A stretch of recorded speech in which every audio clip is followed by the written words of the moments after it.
ആഭ്യന്തരമന്ത്രി രമേശ് ചെന്നിത്തലയ്ക്ക് ജില്ലാ കോൺഗ്രസ് കമ്മിറ്റി ഓഫീസിൽ ഹൃദ്യമായ സ്വീകരണം നൽകി.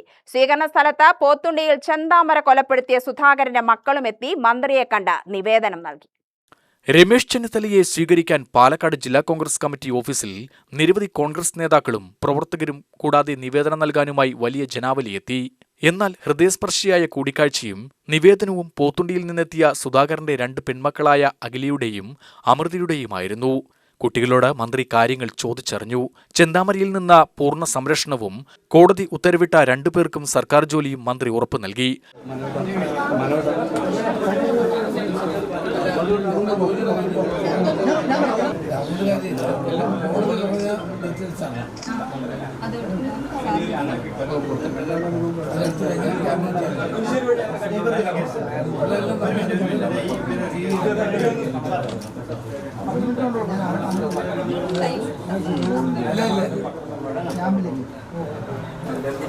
മന്ത്രി ജോലി കൊടുക്കാൻ വേണ്ടി ജോലി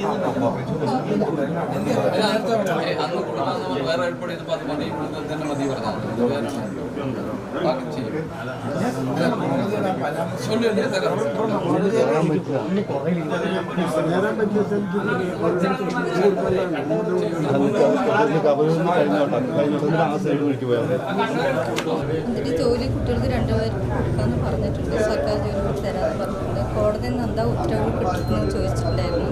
അപ്പോൾ ഞങ്ങൾ കോടതിയിൽ കുട്ടികൾക്ക് 2 പേർക്ക് സർക്കാർ ജോലി തരാമെന്ന് പറഞ്ഞിട്ടുണ്ട്. അപ്പോൾ അത് ഞങ്ങൾ ശരിയാക്കാമെന്ന് പറഞ്ഞിട്ടുണ്ട്.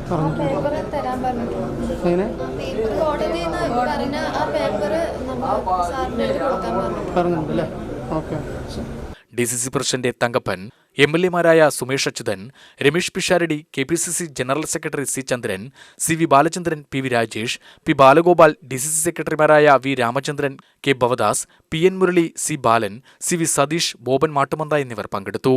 സ്വീകരണത്തിനു ശേഷം രമേശ് ചെന്നിത്തല ജില്ലയിലെ കോൺഗ്രസ് പ്രവർത്തനത്തെക്കുറിച്ച് ചർച്ച ചെയ്തു. UTV news, Palakkad.